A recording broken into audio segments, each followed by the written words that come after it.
beaucoup d'être venus pour cette présentation des aménagements urbains qui vont avoir lieu dans le quartier d'Espérance. Ici, on est dans la Fourmilière, donc qui est la maison de projet mobile du programme NPNRU, donc un nouveau programme national d'innovation urbaine. Grâce à la Fourmilière, la maison de projet mobile, on réalise des cafés chantiers.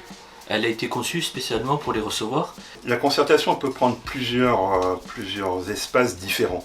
Aujourd'hui, on a fait un espace plutôt intime avec les habitants du quartier. En plus des cafés chantiers, on réalise des réunions publiques par bâtiment pour chaque réhabilitation. Donc il y a une réunion publique pour la résidence Jean III, une autre pour la résidence d'Elloup, de famille habitant.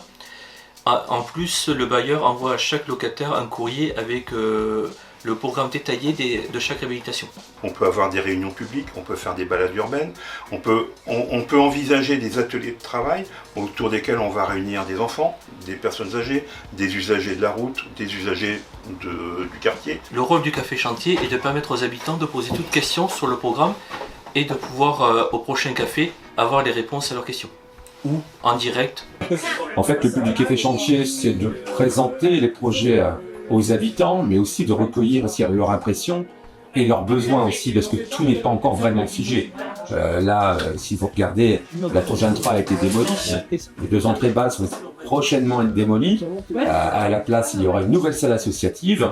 Du côté de la tour Jean III, ça va être un parc qui va être certainement plus ou moins ombragé, puisqu'on va peut-être répondre à un appel à projet justement avec le CEREMA pour faire des îlots de fraîcheur notamment, puisqu'on travaille aussi sur plus 4 degrés à l'horizon 2100, donc on travaille sur un plan d'adaptation. On travaille aussi d'ailleurs avec les habitants aussi. Aujourd'hui, le café chantier concernait les aménagements du quartier d'Espérance, plus particulièrement le parc urbain et tous les aménagements paysagers et de voirie. Mes attentes pour le rassemblement aujourd'hui, j'aurais voulu savoir qu'est-ce qu'ils vont construire exactement, parce qu'on a les gens nous disent des choses, mais on ne sait pas vraiment ce qu'ils vont construire. Juste derrière votre maison, vous allez avoir un espace vert avec un cheminement qui va vous permettre d'aller jusque la rue Friedley à pied facilement. D'accord, on peut aller là. Comme on peut aller là, mais ce sera beaucoup plus... Vous allez pouvoir à niveau aller de l'autre côté. Hein, on garde sur le même niveau, vous allez pouvoir passer de l'autre côté de la rue. Pour aller vers le parc. Hein. Les abords de la maison des associations. L'aspect là où c'était démoli, on a quand même une grosse pente. Il y a beaucoup de dénivelé, c'est assez important.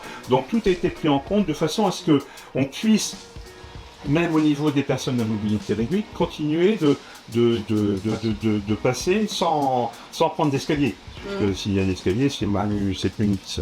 Donc ça, c'était pensé de cette manière-là. Alors je vous ai mis quelques petites images ici de la maison des associations, sachant qu'il y a eu une concertation, enfin en tout cas vous avez été interrogé sur cette maison. Une des idées que vous avez émises de faire une maison en ossature bois a été retenue. Donc en fait, le projet est en train de se requalifier pour prendre en considération le fait qu'on ait une maison en ossature bois. J'ai trouvé ça très intéressant, ça va beaucoup changer le quartier, je trouve que c'est génial. Monsieur le maire il a fait pas mal de belles choses, franchement je suis très contente. Il va y avoir un parc urbain, le parc il va être adapté à toute la population, pour les personnes à mobilité réduite, pour les enfants, pour les personnes âgées, vraiment ce sera très bien. C'est bien, c'est un nouveau départ pour le quartier et puis ça va apporter un dynamisme à la ville. À Fourmi, on peut dire que sur ce sujet comme sur d'autres, la concertation c'est une concertation continue. Et tout ça, ça forme des accès à l'information, des accès à des retours d'informations différents, avec d'autres formes de vision, et donc vont apporter au projet qui est en cours, parce qu'un projet n'est jamais fini tant qu'il n'est pas terminé.